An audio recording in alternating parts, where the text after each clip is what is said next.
I'm Steve Milliken. I'm also a solution architect for Schneider Electric, representing Australia here. So I'd like to thank you all for sticking around. This is the lucky last session of the day. I don't have any prizes to give out, unfortunately, but we'll see how we go. This presentation is about shifting your hospital from analogue to digital. If you're here to learn about televisions, you've come to the wrong presentation. We're going to talk about healthcare infrastructure today. We've got a huge opportunity at the moment with a lot of competing demands, but a lot of you might be using great new technologies from big cloud service providers around artificial intelligence to improve how efficient you're working, to improve efficiency, safety, accessibility and resilience of your business and your technology. In the last 20 years, we've had a real change from the analogue to the digital in our day-to-day lives. Some of you might remember analogue clocks. These days, my Apple Watch reminds me to stand up every hour. I'm sure a few of you are the same. But really, these technologies open the door for a lot more opportunity for cross-platform communication. They can adapt to your behaviour. They can expand capabilities over time. And they allow remote data sharing and collaboration. In healthcare, we've got a particularly important challenge. There are competing demands on healthcare services today and tomorrow, and we've got really finite resources to work with. So what we're going to talk about today is how Schneider Electric is seeing the vision of the digital hospital, the journey that we're taking with our customers, and the impact of digitalisation on existing hospital infrastructure, with a bit of time for Q&A if you'd like to stick around. To put the sector in perspective for all of you, healthcare in Australia makes up about 10% of our total GDP across public and private healthcare. That's 250 billion Australian dollars. So in terms of the market we're playing in, we can have a really big impact. And I'd like to remind you all that a lot of the hospital infrastructure we've got, it's funded by us. We're the taxpayers, the businesses here. So it's the responsible thing to do to optimise the facilities we've got today and to plan for the future in a way that's sustainable for all of us. You can see there that there's a pretty big split, but we're talking about $9,600 per person. I'm sure all of you would like a few more dollars back in your pocket as well. The trend's only going up. So you can see the graph on the right there. By 2027, 2028, we're talking about another $10 billion every year that we're going to be spending. And we've got $40 billion of large infrastructure pipeline in Australia at the moment that we're investing in. On top of that, we've got a massive skill shortage. We are talking about 2.5 times the specialist and skilled labour required to deliver the next 6 years of planned infrastructure. So we're going to have to find a way to work together to be more efficient and to really get some better outcomes out of the investment in technology. Some of those here that you can see today, we've got some insufficient infrastructure with this population growth that my colleague was talking about earlier. We really need to tackle how we're going to make better use of existing infrastructure. And on top of that, we have a real big skill shortage in Australia and around the world in healthcare professionals. We've got an ageing population where acute care is becoming more of a challenge, and how are we going to service those needs? Patients are expecting more from what they get when they come into a healthcare facility. And we've also got the pressure of decarbonisation. So a lot of competing demands, and we really need to understand how we can better manage and act on the data we're seeing. In Schneider, we have 4 critical outcomes that we like to focus on. That's resilience, patient care, efficiency and sustainability. And putting all those together is the technology and infrastructure that we offer, aligned with our customers. So the big question is, how can digitalisation help healthcare facilities meet all 4 of those critical requirements? The story here really comes back to planning. There's a great book recently released called How Big Things Get Done. And the statistic around the world is that 99% of large infrastructure projects go over budget and go beyond the planned time frame. Really tough statistic. So The big lesson from their story is more money spent and more time spent planning correctly means a much higher success rate in getting these projects delivered. Some of you might have had experience with that. I know I have as well. Making sure that we avoid downtime is critical for us too. Depending on where you look, downtime can cost anywhere between $70,000 and $1 million an hour, depending on the type of facility we're working with. So your investment in the right infrastructure at the beginning might save you millions of dollars in the long term. I'd also like to point out that technology is just a tool. Really, this infrastructure is about time saving largely. You could potentially operate a large healthcare facility with 200 times the people to open every valve and actuator, but really we've got much more sophisticated ways of doing things today, and they're much more cost effective. So the vision is a digitalised decision making for the life cycle of a healthcare facility.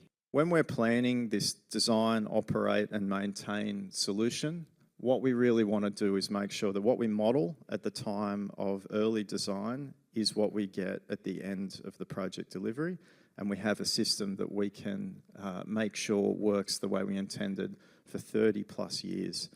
These assets aren't there to be turned around quickly. There are tools available now that let you model all of the data frameworks from incoming electrical infrastructure. You've got solutions like ETAP that let you model changes you might make to your grid infrastructure as well over the life and consider which investments are most worthwhile. The benefit of standardisation across healthcare districts is that we can unlock portfolio-wide benefits and align key outcomes for teams across clinical, operations, facilities, and always keep the patient at front of mind. You can't manage what you don't measure. So we look at this HIMSS model, the Healthcare Information and Management System Society model of connected infrastructure. And a lot of the facilities we work with today, they are working on the level 1 or level 2, and the benefits getting it up to that level 6 or level 7, when we're talking about connection between operational technology and information technology systems, mean that you've got the teams enabling complete end-to-end workflows based on actual team needs. You've got clinical teams like nurses and the nurse management systems where they can use a single display to manage the patient journey as they're entering the hospital, and systems like lighting, systems like HVAC are automatically scheduled so that the patient gets the best experience. There are a lot of technologies in a hospital, and this is only a view on screen of our operational technology. What we're finding is customers are asking us today about how can we integrate with our computerized maintenance management systems, how can we view commercial data and plan for the asset life cycle in terms of long-term investment, particularly aging infrastructure. A lot of the healthcare providers and the infrastructure teams don't know which assets are most likely to fail. They don't know the age of their existing assets, so it's very difficult for them to plan if they're having an impending failure to come or if there is investment required, and also to compare what's on the market today to make sure that they're getting the best value out of the equipment they've got installed. So when we look at a holistic view here, the highest level of enabling technology is at that software layer. So it doesn't matter always what technology you've got in the field today. We would like to talk to the customers about their long-term journey and what the outcomes are. So don't think technology, think outcome.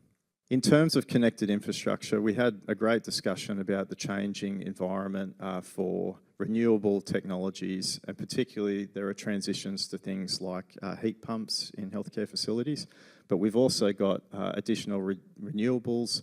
So connecting your critical infrastructure, things like the microgrid, looking at power quality analysis in line with Australian healthcare requirements, Australian standards, is really important. Looking at digitalised maintenance for your critical plant means that the investment in the technology will also reduce the time to maintain and the response times to get things back online. And cybersecurity is the other big one. So a lot of our customers are coming to us today and saying, how will we know that we're safe from cyber attack? So it's important that the investment in the operational technology and the information technology is aligned with standards like the NIST principles and the Essential 8, which Australia focuses on. That requires a lot of discussion, and it also means you have to understand what is in your asset. Again, you can't manage what you don't currently monitor. There are some really big lessons learned from a lot of these large infrastructure projects that we've delivered.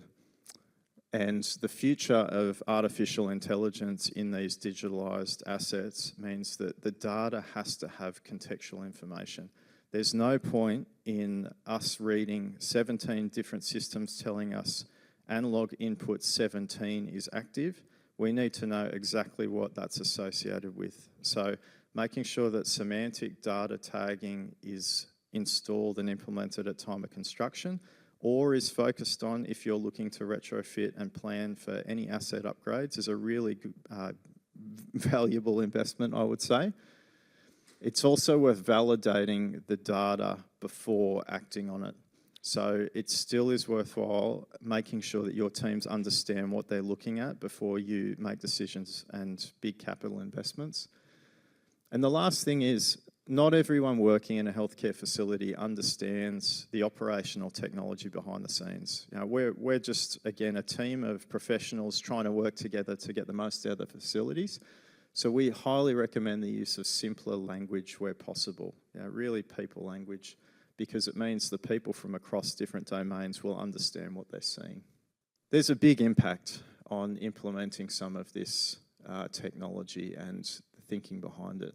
We've had real outcomes with real customers around the world where meeting those 5 key challenges we talked about before, we're getting some great outcomes. You can see there, on average, in some regions, we're getting up to 15% reduction in energy consumption overall.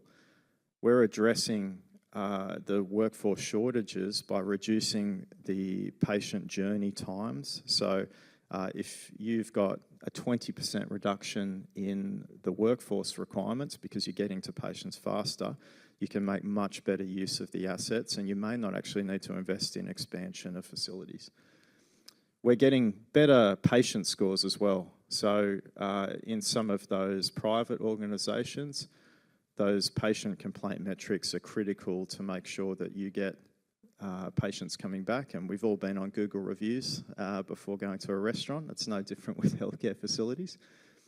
We're getting cost savings, and the decarbonisation journey that we're going on with the all-electric hospital is going to be top of mind for many of the large hospitals we're talking to. We've got some specific examples, just quickly.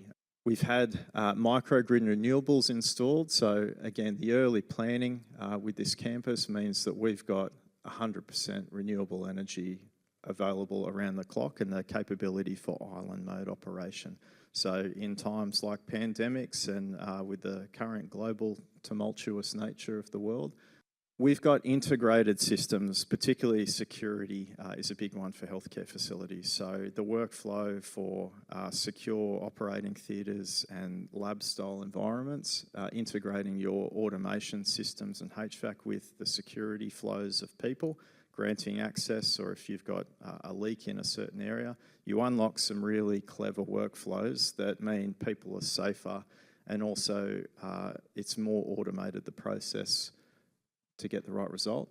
We've got particular metrics around patient aggression. So in this particular site, we're looking at a 10 to 20% reduction in aggressions and also a 50% improvement in overall response times.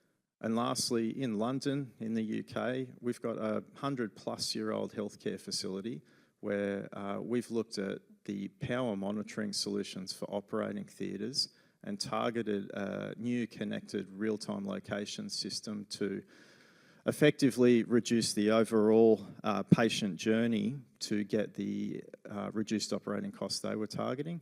And we've also ended up with a much better asset plan for that facility because we can see where the power's really been utilised. What do you need to do next in your digitalisation journey? Well, the first thing I would look to do is open up between your teams about what the key performance initiatives, the KPIs are for each of those teams in the healthcare environment. The clinical teams, the operational teams, the local facilities teams are often working against different metrics, and we all need to work together to get these great outcomes. And if we can start with the patient journey and work our way backwards toward the technology, I think we'll get much better outcomes for these facilities.